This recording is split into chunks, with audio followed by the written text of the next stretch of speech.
Fallout 4 is a good, at times great game, and like many other Bethesda games, I've sunk a ton of hours into it. However, there are issues with the game that hurt its replayability. Things that probably come right to your mind are the voice protagonist, a lack of dialogue options, or only two endings that are basically the same. And yeah, those are issues, and I'll be bringing up points concerning all of those throughout the series. For this video, I'll be explaining the major things within Fallout 4 that I feel could be improved upon. Now when I say improved upon, I don't necessarily mean that I dislike the item I wish to improve. I'm simply stating that it could be so much more than what it is. However, I understand that there are mods available that can fix or improve the topics I'll be talking about, but I'm not doing this series to create a mod list. I'm doing this as an exercise into what essentially an ideal vanilla Fallout 4 could have been.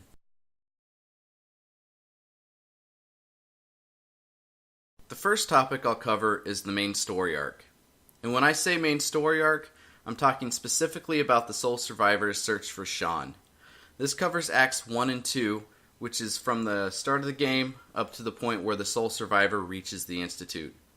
Act 3 is essentially a brand new story arc, which is the struggle for control of the Commonwealth. Additionally, I'll be talking about the issues with having a voiced protagonist and the fact that having one actually hinders the role-playing aspect of the game.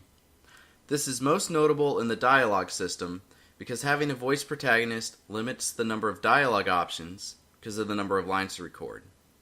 Also, creating your character from scratch with a unique name and stats matters little when your character has one specific tone for conversation. The uber sandbox nature of Bethesda's games make having such a limitation make no sense. These limitations work in other games like Witcher 3, Red Dead Redemption, or Grand Theft Auto 5 because you're playing in the sandbox as a specific character with an already established name, backstory, and disposition. When you can essentially make any sort of character you want in Fallout 4, having all those characters essentially be the same person because of the limited dialogue and set voice makes role-playing that much harder and brings you out of the game. If your character in Fallout 4 was a specific character like in the games I mentioned earlier, the voiced and limited dialogue options would make more sense because I'm role-playing an established character in the story and not a blank slate character as is common in Bethesda's sandbox games.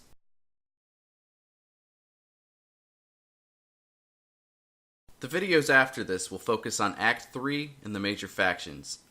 Because of how faction-oriented Act 3 is, I will speak specifically about each major faction and how they'll affect the final outcome of the story arc.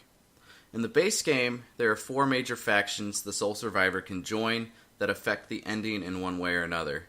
These of course being the Minutemen, Institute, Brotherhood of Steel, and Railroad. In these videos, I'll come up with scenarios for how the endings will be different and more unique depending on which faction you side with for the final conflict. Additionally, if you are allied with multiple factions at the end, this would also lead to unique endings. Finally, I'll make a video for a 5th faction that should have been a major faction in the game, the Gunners. I believe the Gunners were severely underutilized in Fallout 4. As is, they're just essentially a super organized group of raiders. These guys are well-trained, well-organized, have multiple base of operations, and are responsible for nearly decimating the Minutemen. I get that they are thugs and mercenaries for hire, and I feel that aspect is fine. However, they are always hostile and attack anyone on sight. Why is this? It makes no real sense considering the level of organization this group has.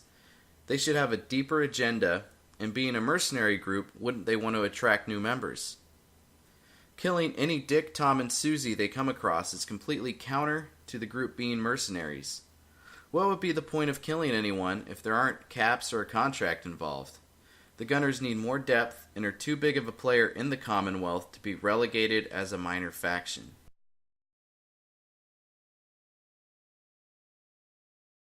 The idea of settlement rebuilding is a nice addition to the Fallout franchise. Sure, in past Fallout games, your character can change the course of events, leading to civilization rebuilding. The main character from the original Fallout, for example, is responsible for helping turn the small community of Shady Sands into what would eventually become the New California Republic, as seen in Fallout 2 and Fallout New Vegas. But Fallout 4's intention is to have your character literally have a hand in building up the Commonwealth, especially if you side with the Minutemen. Your character is essentially meant to have the ability to create his own nation within the Commonwealth through the various settlements. While this is great in theory, in practice the intentions fall flat. Bethesda invested a lot into the so-called optional settlement system. Now, to be fair, in order to complete the main quest, you really only have to use the settlement system to find the Institute, and then you can go on your merry way, never using it. So in a sense, it's not optional, but optional enough that it doesn't matter there. That said, the settlement system is basically shoved down your throat. From early on in the game, you're tempted to use the mode. The first two locations outside of Vault 11 you'll most likely discover are settlements, these being Sanctuary Hills and Red Rocket Truck Stop.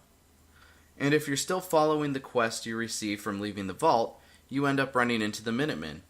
After saving them from the Raiders in Concord, you're asked to accompany them to Sanctuary Hills and go through a quest that is essentially a half-assed settlement mode tutorial. I aim to map out how this mode could have been improved and remains somewhat optional. Now, personally, I like the settlement building, so I would not remove it completely from the game.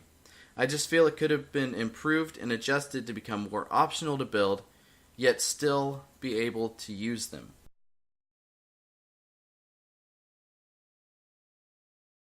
In this video, I'll be talking about a number of minor factions in Fallout 4 that could be improved a bit.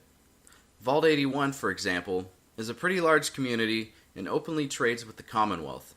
Granted, they don't just let anybody in, but they aren't a secret to the people of the Commonwealth.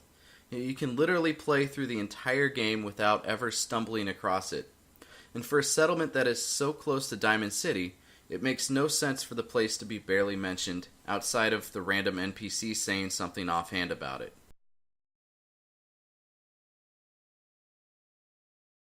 The final group of videos I'll focus on will be improving the DLCs. I'll do individual videos for Automatron, Far Harbor, and Nuka World, and I'll do a single video for the so-called Workshop DLCs. Overall, outside of the Workshop DLCs, I was pretty happy with them. And there isn't too much I'd do to improve upon them, but there are certainly things that could have been worked on. The Workshop DLCs, on the other hand, need a lot of work. This is certainly an ambitious series of videos I plan on doing, and I hope that y'all enjoy the ride along with me. Because of the large scope of this series, I'm not going to set a timetable for when the videos will go up. And this has been SpaceCoastDragon, and I hope y'all have a wonderful day.